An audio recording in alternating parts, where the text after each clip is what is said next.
Welcome to Paramecia, a One Piece fan cast where we review the latest chapter this week and have a One Piece related discussion every week. My name is Franz. My name is John. And this week, we're going to be talking about chapter 885. It's Brûlé!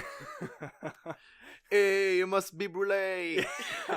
When I read the name of the chapter this week, I was like, yeah! I felt like I needed to be excited. Like, yeah! It's Brûlé! It sure is fucking Yeah. Brûlé, Yeah. man. It sure is. So, this week, we get a little bit more as to what's happening in the cover story, the EDO arc.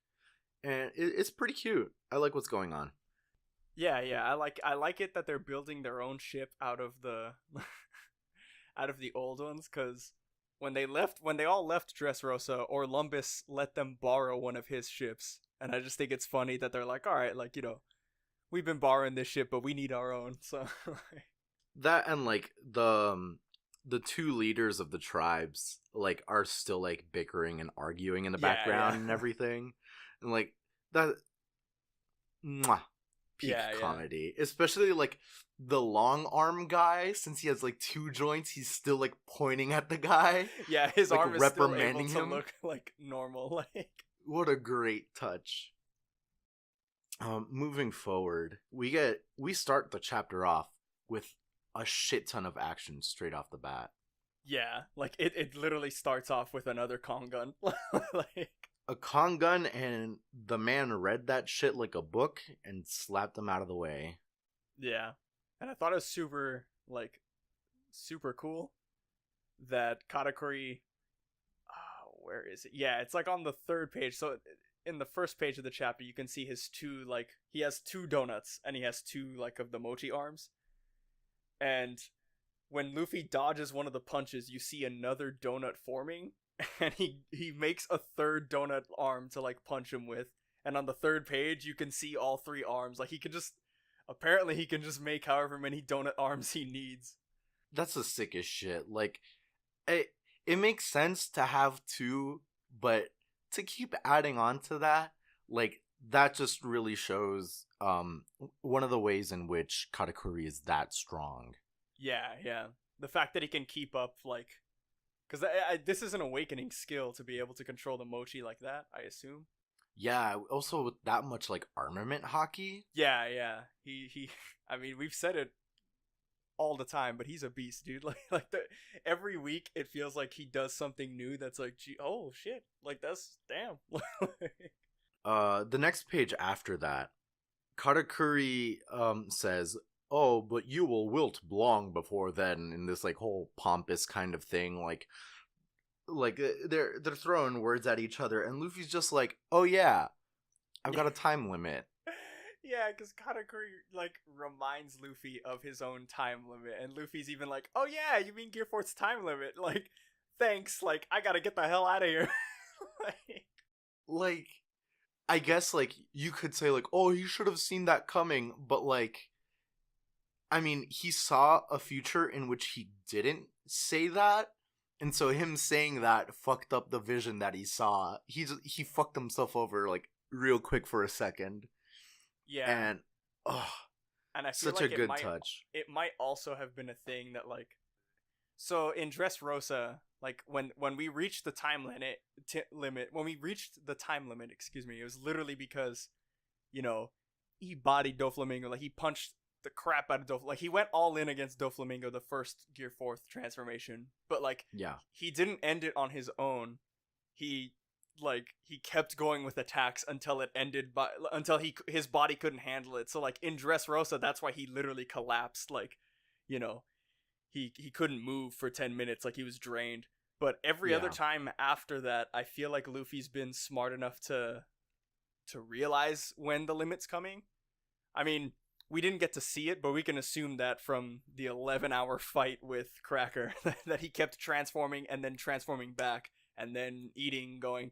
And I feel like it's the same thing here. Like, when Katakuri reminded him, the way he talks about it, he's like, oh, thanks for reminding me. I gotta get far away from here as possible. And I think what he's doing is he's, like, manually turning it off instead of letting it like run its course. So he still has some stamina, and that's I mean, that's pretty apparent later.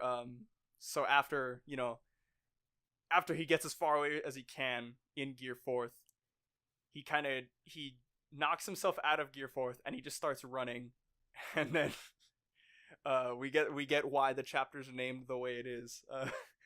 He yeah he What a masterpiece. Yeah, he literally stops, like he just it's like stops moving, and he just makes direct eye contact with Brule, who's just sitting there in the mirror world, because like what else is she gonna do? Like she can't really help anybody else. Like she's waiting for Katakuri to kill Luffy so that she can take him back to like the fleet, I assume. So she's just waiting there, and Luffy has the greatest reaction of all time. Like no words, just that stupid face he makes with like the heart. Like Oda's a genius when it comes to these kinds of things. Like that, even like people that don't really know much about One Piece have seen the image of Perona freaking out, and or the Eneru face, like, and yes, yes. Like it's just like very iconic and unique to Oda's like art style. Yeah, he's such a good artist. I forget where I read it. Somebody was talking about it. It wasn't pretty recent, but somebody was talking about it. They said that Oda, like, the reason his artwork gets so emotional as opposed to like other shonen manga that are on Shonen Jump, not to say that others don't, but the reason why it feels like his are more like emotionally heavy is because like when he like draws characters crying, it's that ugly cry. Like every time somebody cries in Naruto, it's literally just their normal face with like one tear dripping down their cheek, and they're like Sasuke. But like in One Piece, you get the ugly cry, like like no composure at all. Like that shit fucks me up so hard. That's the reason why I was dying when Robin said that she wanted to be free. I was dying when the Going Merry died. I was dying when Ace died. Like, it's all because of that detail. Yeah, it's so necessary. When Nami was during our long part, like, he's so good much. He's so good at drawing like genuine emotions, or at least genuine feeling emotions. And I mean, that's pretty apparent from this page when he sees Brule, because you get the dichotomy of this. On one hand, you have Luffy, like pure joy, like just like oh, I found my ticket out, and you have Brule, pure shock and horror because she knows what's about to happen. The difference between dread and catharsis there. It's the what is it, the Shakespeare masks, Oh god.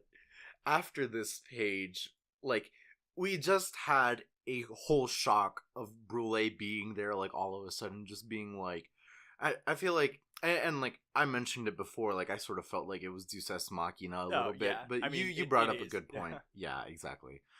But after that initial shock, they jump through the mirror world. They jump through the mirror, and we get a far larger shock, because where are they? Fucking Nut Island. Yeah, like of all the places, of all the mirrors that Luffy could have chose to jump through, and all the mirrors that were there, they had to jump through that one. I want to say it was probably like, it's not explicit, and I don't think it's so tiny a detail that I don't think we'll get an explanation. But I just assumed that maybe Brule was next to that one because she was like monitoring what was going on. But I mean, that's just a stupid theory or whatever. Yeah, regardless of that, like it's not important. Regardless of that, we end up on Nut Island, like in the thick of Big Mom's like rampage. And oh boy, we see some fucking big guns right there. We couldn't remember her name last week, but Amande is there like some fucking Vogue dress sketch, as always. Also, apparently that's her island. She has a speech bubble on that page where she's like, "Mama, stop, this is my town."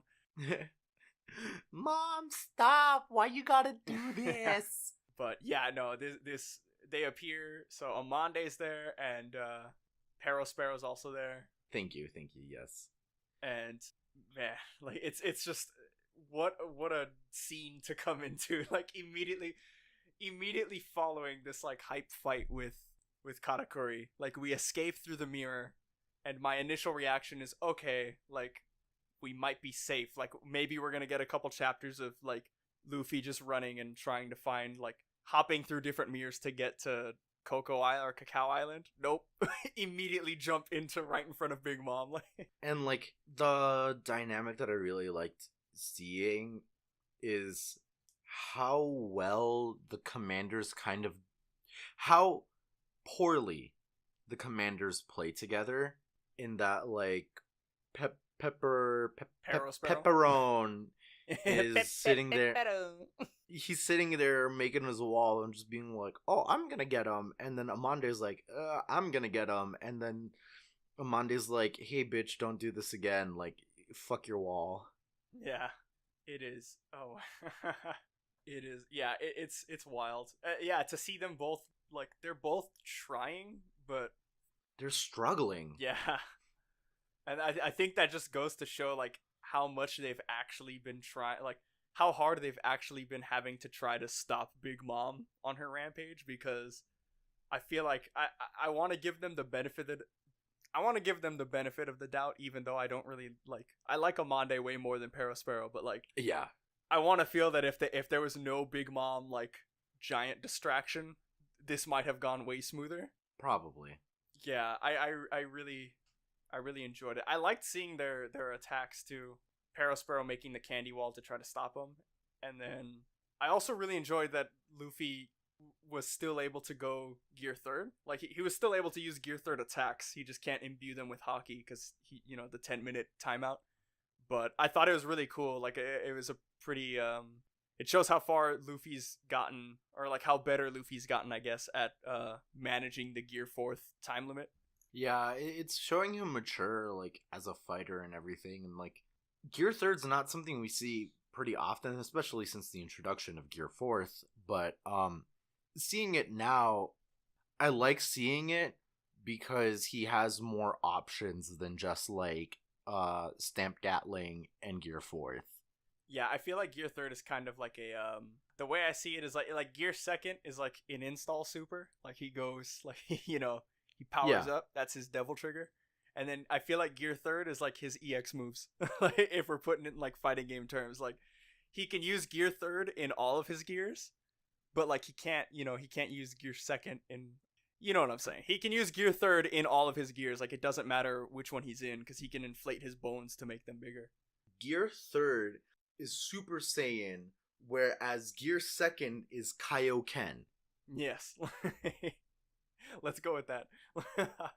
Because you can't do Kaioken while being Super Saiyan. Fuck Dragon Ball Super for saying otherwise. Yeah, I was about to get really close.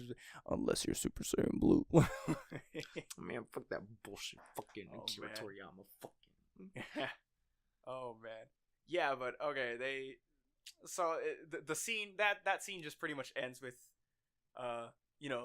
Luffy outmaneuvering both Amande and Sparrow and showing that they aren't really working together that well, and Big Mom chasing after Straw Hat, and Luffy just kind of saying to himself like, I hope the others were able to escape, like, because the last he heard of them they were at sea, like they managed to escape or whatever. He's sitting there seeing this shit unfold and he's like, man, I hope they didn't die. Yeah. Immediately after that, well, we cut straight to the Thousand Sunny at sea, like on its way to Cacao Island. And then there's Nami slaying us all. Yeah, Nami slaying us with that freaking like sweater dress. I love it. It's such a good look. Fits her well. The sweater dress with the belt, like, oh, it looks good. It's got a holster and shit. Like, she's packing heat. Yeah, she's packing heat. Yeah, but it just, it cuts to them, and they're talking about how it's almost too quiet, and Jinbei says something that kind of leads into the second half of the 2-page spread. He says, there's no way things will continue this smoothly. Her pride, yeah, no pun intended. Her pride as a Yonko is at stake. So it's just like, you know, if this had been a 1-page panel, we all would have known, like, okay, like, they're safe for now, but there's no way they're getting out of this. Like, there's no way this is the end of it.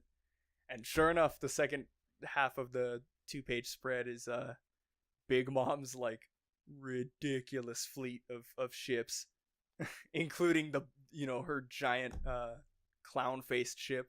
Like the flagship and the rest of the fleet sitting there, just a fucking frightening image, honestly, because it shows how much power they have. And like if you like sit back and like kind of like compare it to the Straw Hat Grand Fleet, it's like not necessarily as like, the Straw Hat Grand Fleet has a huge number of people, but as far as like ships and like ability to work together, they don't really have that much. Whereas you have the entirety of Big Mom's fleet sitting here posed up, getting ready to fucking move out. Like, yeah. And I mean, according to the numbers, there's like 21 at least 21 ships, because the one on the far left has 21 written all over it. So yeah. It's like there could possibly be more that we just can't see, that Oda, you know, didn't draw, and it's just ridiculous. Like, yeah. And then following that, we have God, I can like I've been saying, how can anyone remember any of these kids' names? Like, yeah. Big Mom can't remember herself, I promise you. Yeah. John, help me out. Who's this man's? The one that's talking on the Denden Mushi, right? Yeah. Montdor. I'm pretty sure that's Montdor. Yeah, you're right.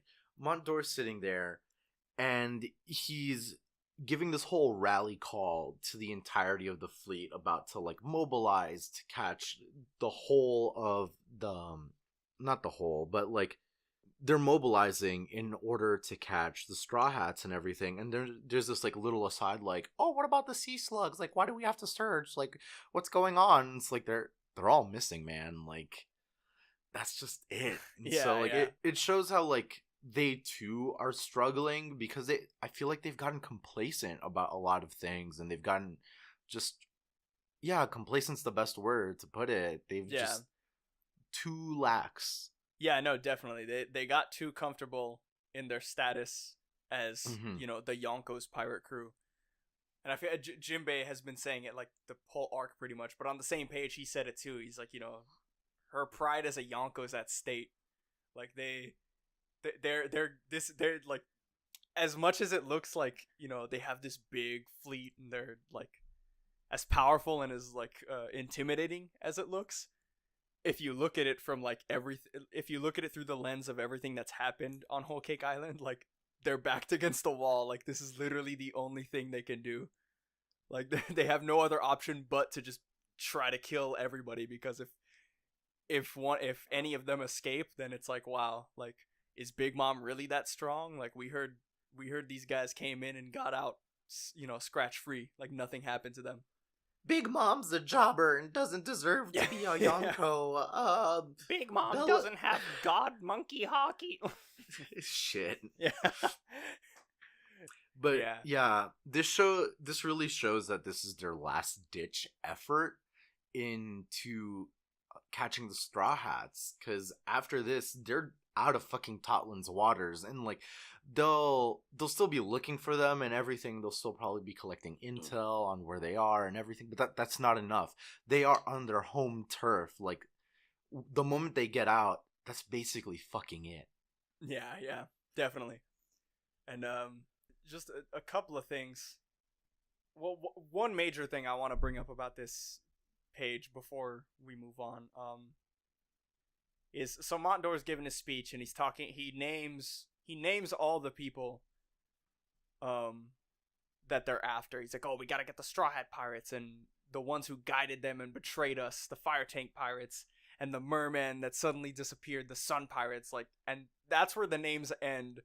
And I can't wait to see all of their faces when Germa and their army just appear out of nowhere because they think they're dead. Like, Oh shit. That's a really good point because they like Montdor's the one relaying this information and Montdor's the first person to like find out like, oh yeah, Germa's dead. Yeah. So that's gonna be ooh, that's gonna be good. You're right. Yeah, it is gonna be wild. I feel like this. We wanted to talk about this page, so let's go ahead real quick because there's not too much that happens after this. Yeah. And then we'll jump back into it. So after Montdor's big speech, we then cut to Cacao Island, on the sweets factory, and well, I'm not gonna lie. When I first read this, I saw the chef on the floor, and all I saw was, "Huh? What just happened?" And before I didn't read any other speech bubble, and for a second I legitimately thought that like oven just broke in, and I was like, oh man, like is this happening? I thought something like that, yeah. But then when I read the second line, like, don't tell me Lady Pudding's husband poisoned it, and then that's when I knew. I was like, oh man, all right, it's gonna be a gag about how good it is. Like, it's gonna be a Shokugeki no Soma moment. Like, that's literally what's happening in this whole like baking the cake scene, because like aside from like everyone's like reactions and everything, like you've got like these ridiculous descriptions of like the food items that they've prepared, and that like a couple of pages later Chiffon's like, oh, I made my super light and fluffy chiffon cake that's gonna fly away, better hold it down. And Pudding's like, oh, using your whipped cream I made some nice like chocolate ganache, and like, oh, it's so silky it's trying to escape the pot. And it's like, yeah, a little corny, but I like it. I really do. Yeah, a little corny, but it's also I kind of like it. We haven't really gotten like a lot of, like, the only chef we've known the entire series has been Sanji and Zeph. So like when we saw Zeph counterpoint okay. The ramen guy in Water 7. Continue. Okay, yeah.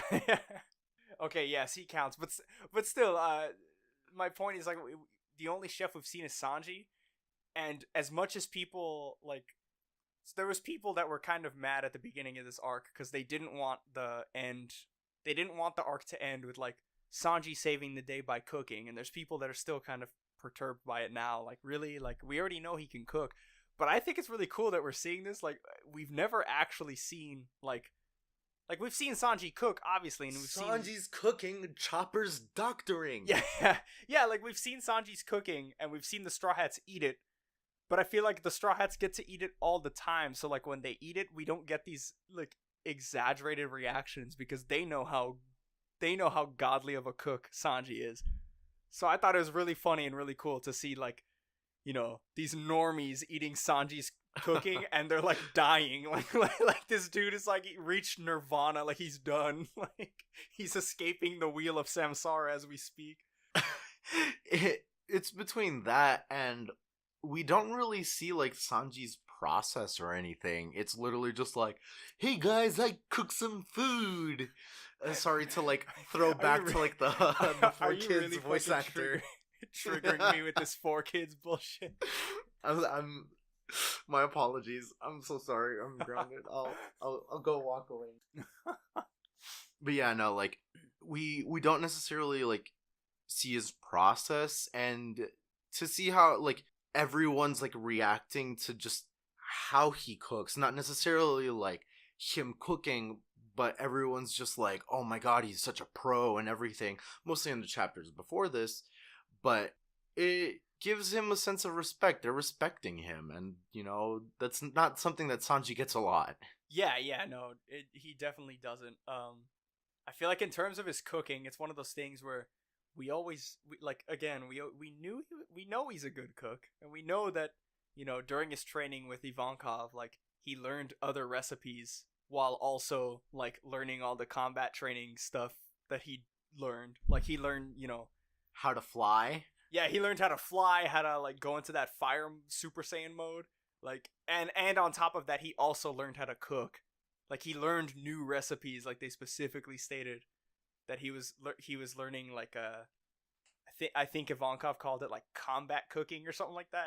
Something weird like that. Yeah, I remember something like that. But yeah, I think it's so cool to see that like this is one of Sanji's like new moves, because they even said he's like the ultimate whipped cream, and it has a name like Sim Sim Whip. Like it's like we're seeing Sanji cook up this thing that knocked out one of the chefs, and it has its own name. Like this is one of Sanji's special moves. Like I think that's really like different, I guess, as a power up.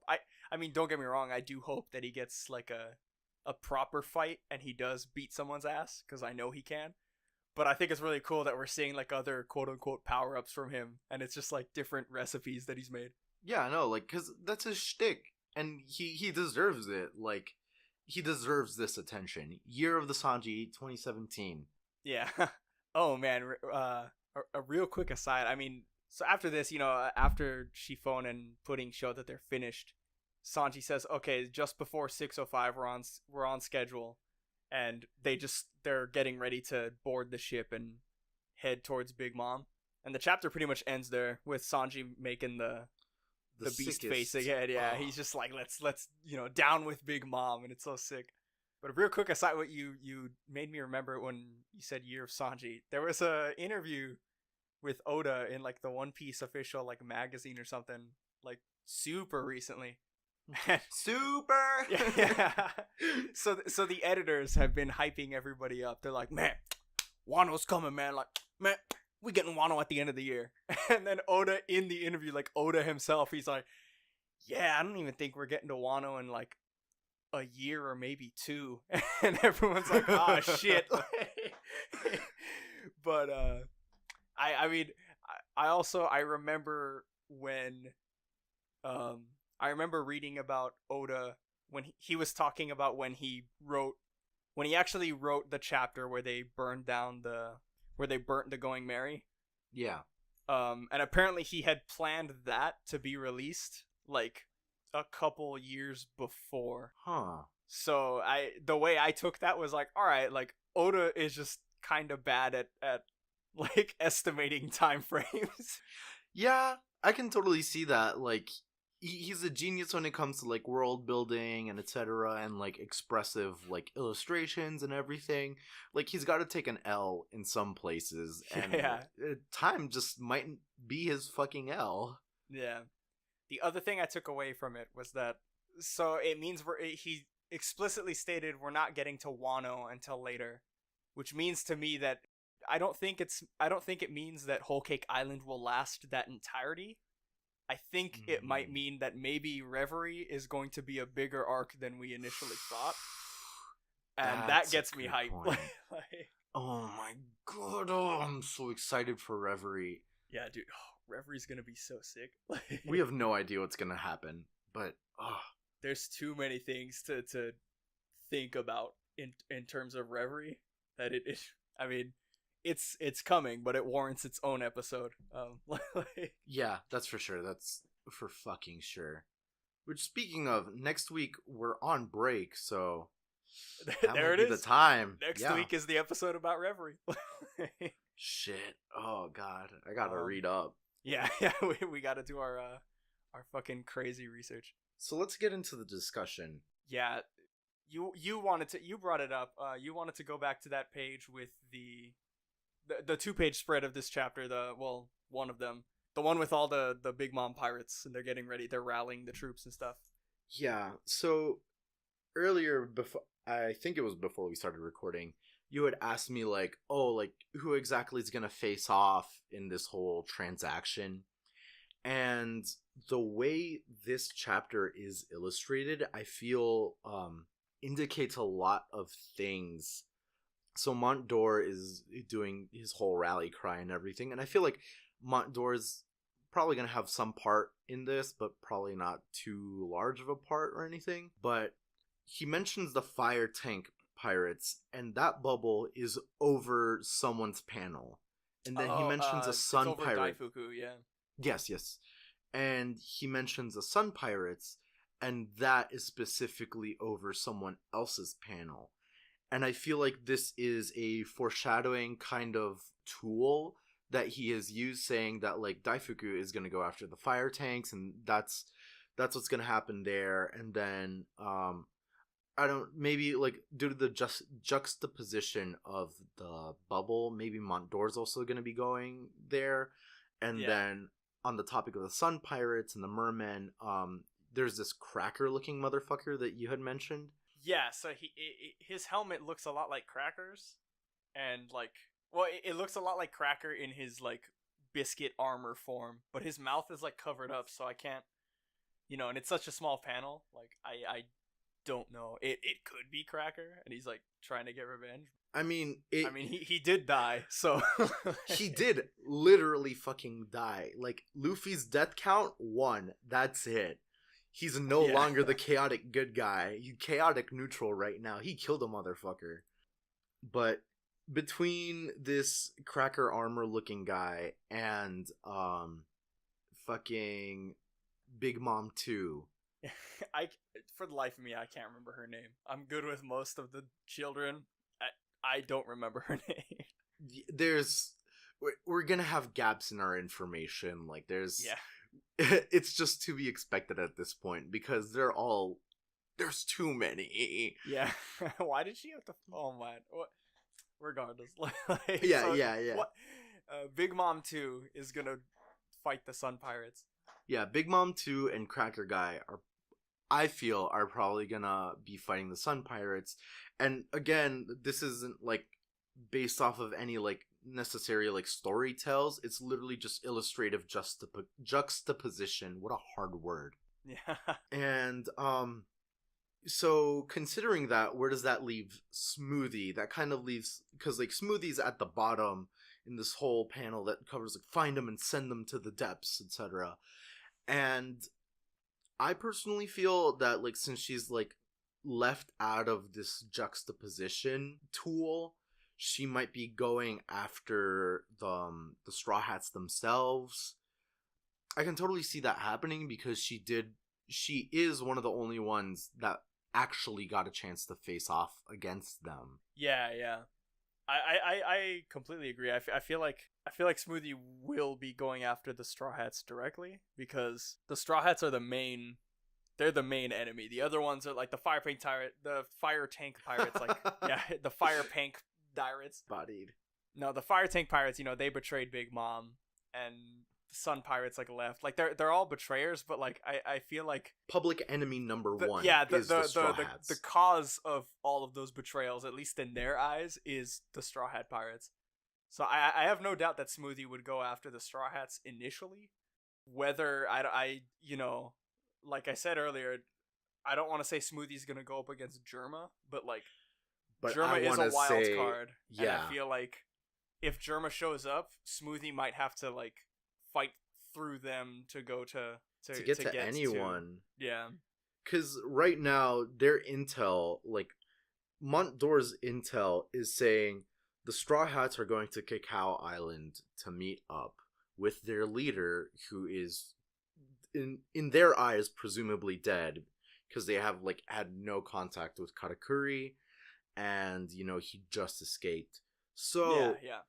I can see Smoothie making a beeline to Cacao Island, and then because like the way I've mentioned, everyone's in pairs. It's Montdoor and Daifuku, a Cracker Man and Big Mom 2.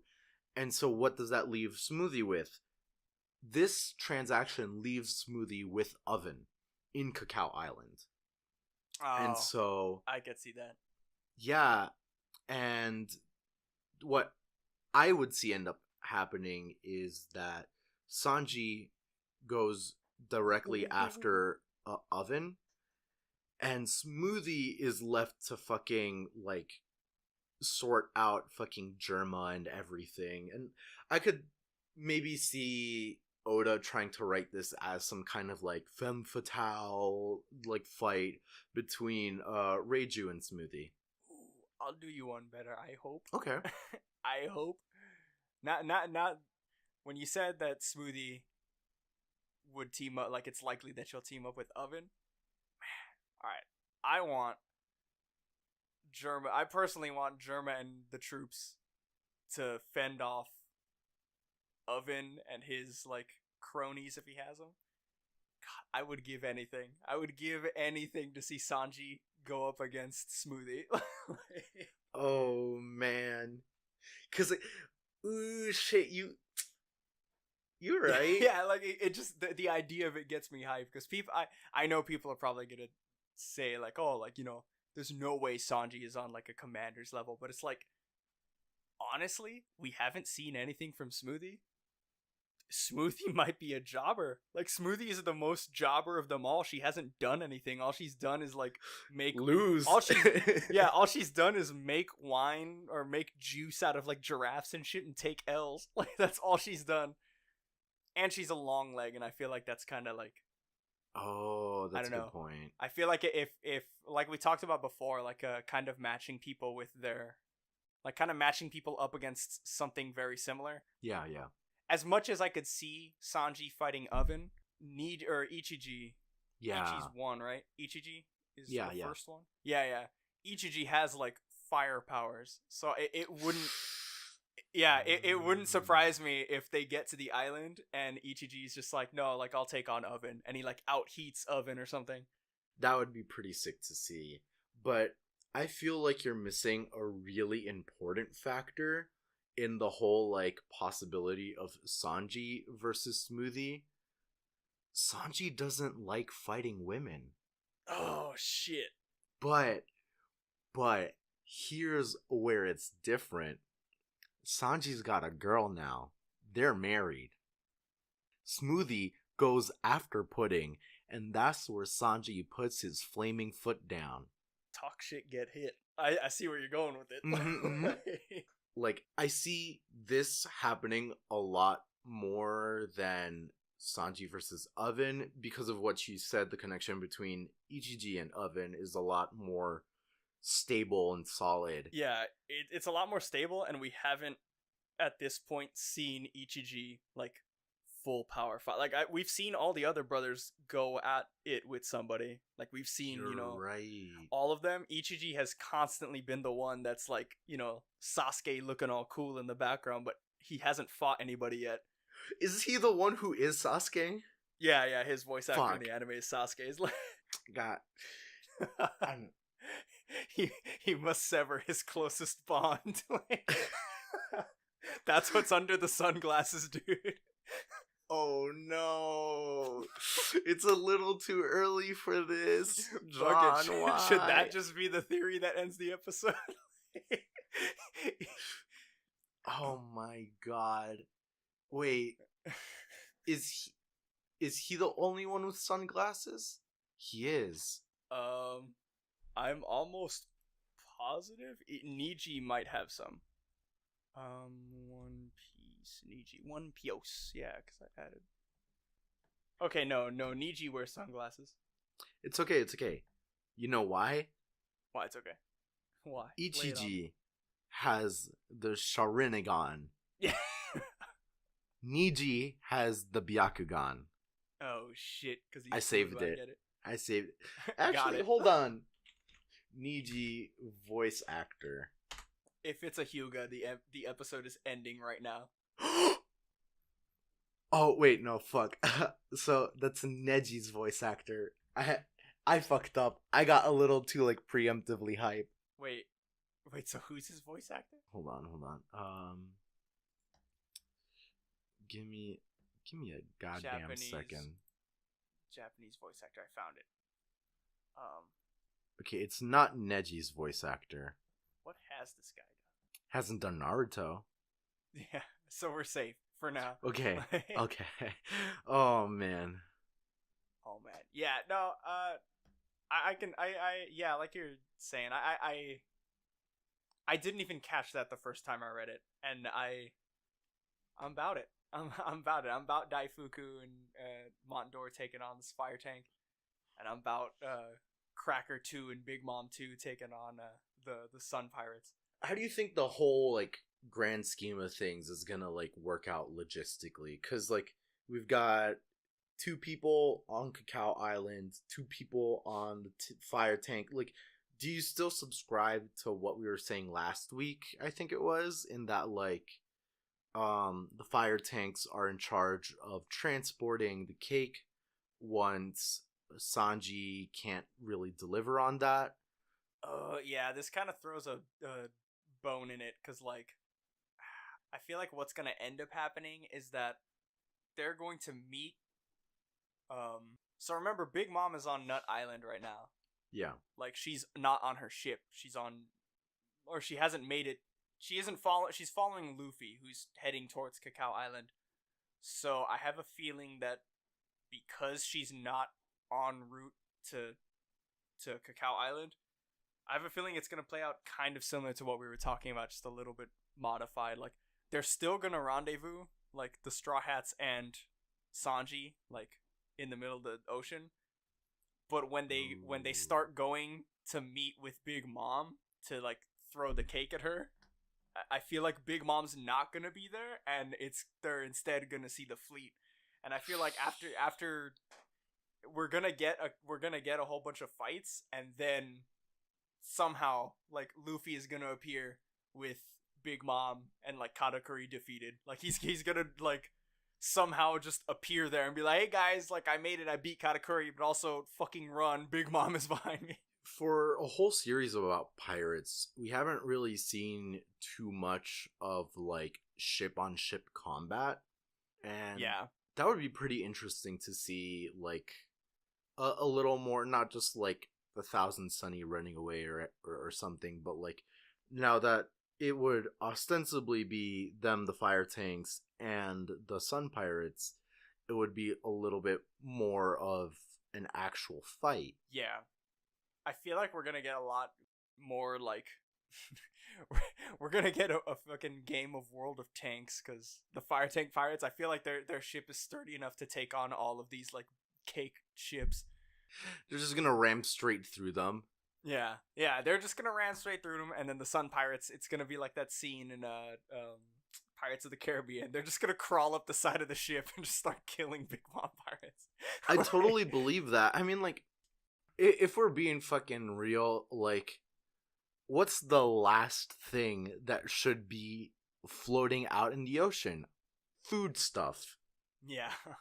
It's salt water. It's gonna get soggy and shit. How does it not get soggy? Oda, what the fuck? Have you ever seen a cake or a cracker? What the fuck is up, man? He's in Suesha's prison. Of course he hasn't seen any of those. No, I'm just kidding. Jesus. Oh, man. Yeah, no, I mean, I fully agree with all those fights. I let the hype get the better of me, and I want Sanji versus Smoothie. But he brought up, I mean, he will not fight a woman. But I feel like if there's any characterization for Sanji, with Pudding being near him, like you said, like with Pudding being together with him, like, I feel like it might be that. Like, she might realize that Pudding is, like, betraying the Big Mom family, and she might go after Pudding. And I feel like Sanji's gonna put a stop to that. He's gonna be like, I don't care. Like, woman or anybody, nobody hurts my wife. Like, Sanji sings, you can't hit my wife. even better. It starts out like the 4Kids dub, but, like, when he says my wife, it's the Borat voice. And that's gonna wrap it up for like, that's borderline YouTube poop, right? That is YouTube poop right there. Like, let's do it. Fund it. We're gonna make it. Fund it. That's like, you know how to use Premiere. We can do it. We're doing it. That's my project in Premiere. Hit us with that outro. I feel like oh yeah. I feel like the crack theory of the week already happened naturally with the Ichiji and Niji being, like, true. A little bit of a premature moment, but all right.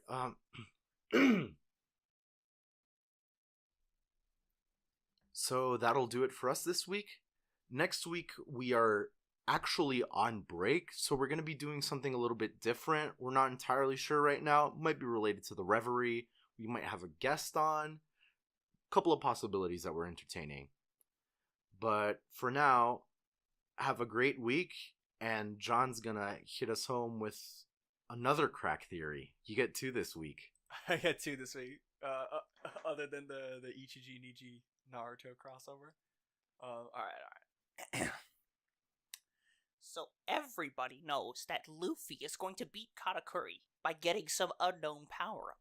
But what we know is going to happen is that after this power-up occurs, Beerus and Whis will appear, feeling Luffy's energy through the universe, and recruit him for the Tournament of Power.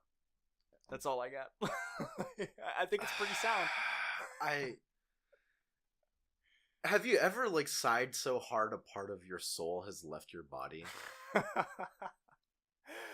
Have a great week, everybody.